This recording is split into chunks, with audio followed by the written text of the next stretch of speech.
ప్రపంచవ్యాప్తంగా Baahubali beginning movie 650 కోట్ల collections రాబట్టింది. ఈ రికార్డును బదులు కొట్టేందుకు తెలుగు సినిమాలు ప్రయత్నించి అలసిపోయాయి.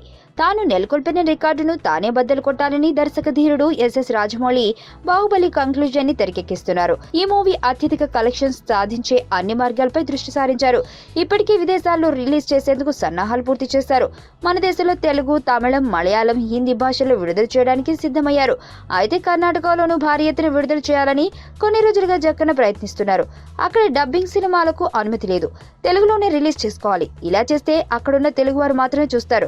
మరి కన్నడీయులు చూసేలా స్థానికత అనే సెంటిమెంట్ తో అక్కడి ప్రభుత్వాన్ని రాజమౌళి ఆకర్షించినట్లు తెలిసింది.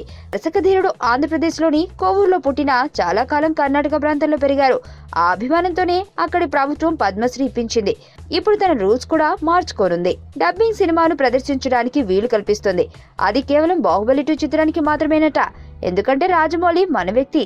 అందుకే అతని చిత్రానికి సడలింపు ఇస్తున్నామని రాజకీయాలు, అధికారులు చెబుతున్నారు. ఈ విషయం తెలిసిన సినీ ప్రముఖులు రాజమౌళి ప్లాన్ సూపర్ అంటూ ప్రశంసిస్తున్నారు.